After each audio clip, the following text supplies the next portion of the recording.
Hello everyone, welcome back to the channel. Today we're looking at a classic moment from the auditing legend, Auditing Britain. If you haven't seen his work, definitely check out his channel. He's one of the best at what he does. In this clip, he's outside a police station when a British transport police officer suddenly decides that a man standing on a public pavement with a phone is somehow a national security threat. What follows is a perfect demonstration of knowing your rights versus an officer inventing rules on the spot. Let's jump into it.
Here, we have the classic British transport police contradiction.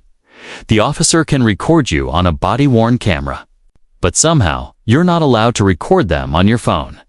Let's be clear, in the UK, there is zero expectation of privacy while out in public.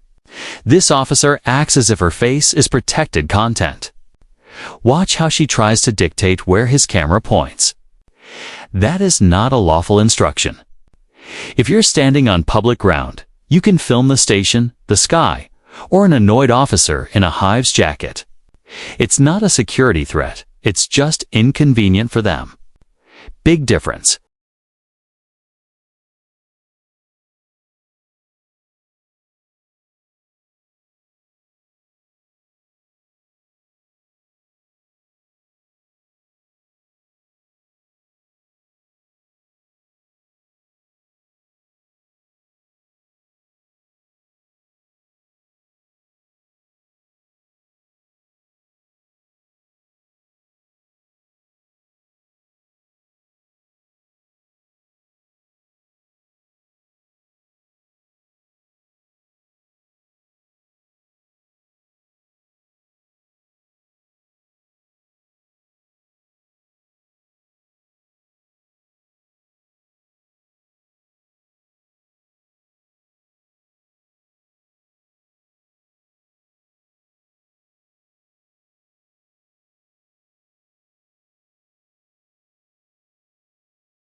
And here comes the security script on repeat. She asks why he's recording. He replies that the place looks interesting, and her brain, more or less, crashes. Officers often fall back on security concerns when they don't actually have a legal basis for what they're doing. She's trying to create some sort of justification for a detention. But saying a building looks cool isn't exactly an admission of terrorism. The auditor handles it perfectly. He doesn't have to explain his hobby to someone, just because they're wearing a yellow vest and feeling curious.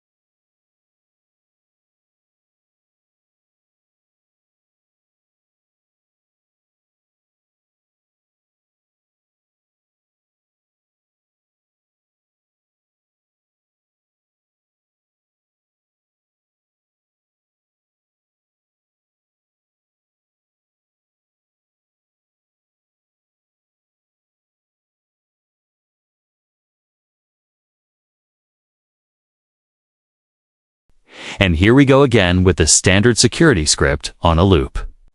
She asks why he's filming.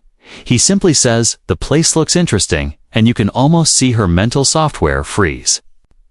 Officers often use security concerns as a generic fallback when they don't actually have any legal grounds.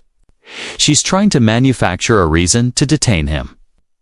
But thinking a building looks cool isn't exactly evidence of anything sinister.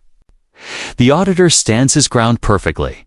He's not required to justify his hobby just because someone in a yellow vest decides to get nosy.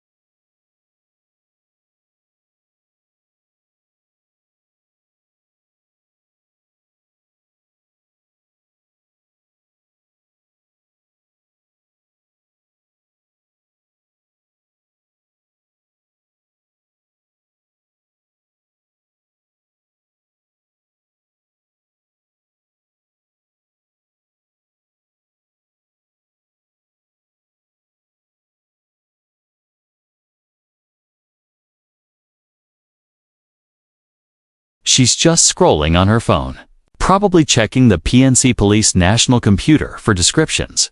But without a name, she's stuck. She asks if he's known to the police, so he flips it and asks if she has any convictions. And honestly, given recent headlines, that's a fair question. Watch how quickly she gets offended. She's losing control of the situation fast. She's used to intimidating people, but she's running into someone who knows the system better than she does. She's completely out of her depth.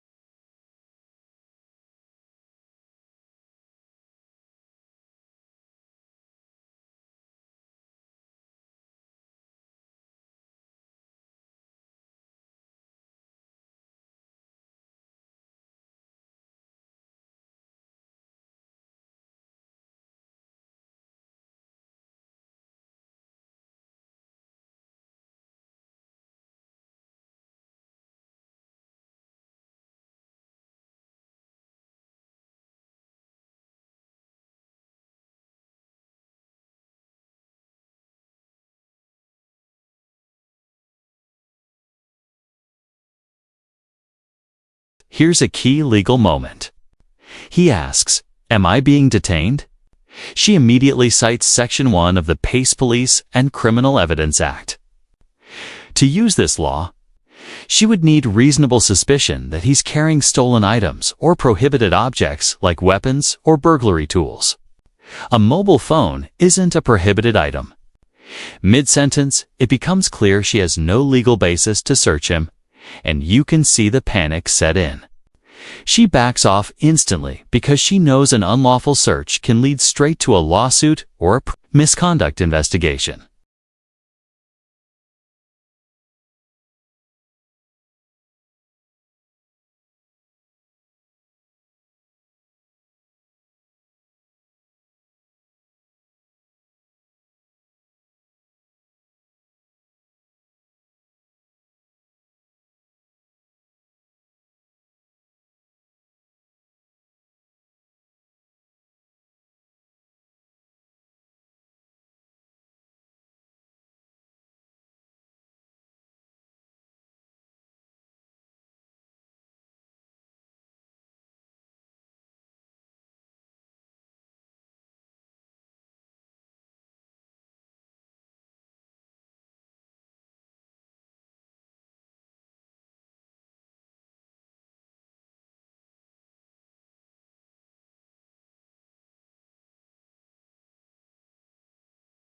The bluff finally falls apart.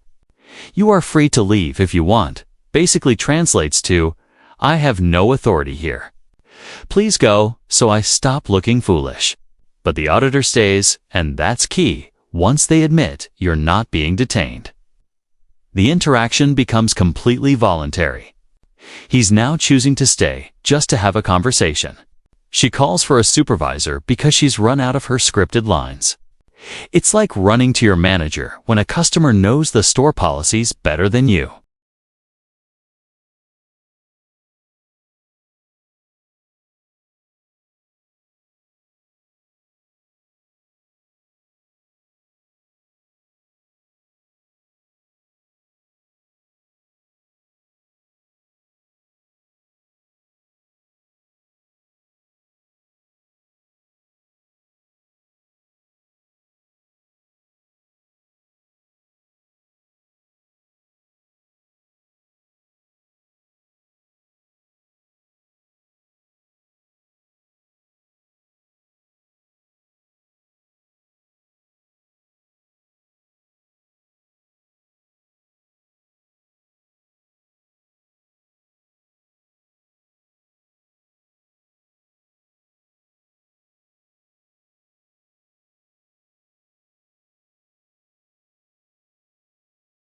Then the supervisor arrives.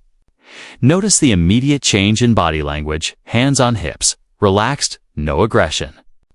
The auditor mentions the rubbish, which is a fair point, and the sergeant just accepts it calmly. This is effective policing. He evaluates the actual threat, which is non-existent, ignores the camera, and treats the auditor like a person. The officer could learn a lot from this approach, but she's probably too focused on defending her earlier tactics. In my view, that kind of behavior makes the station look bad.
The sergeant acknowledges the so-called security report.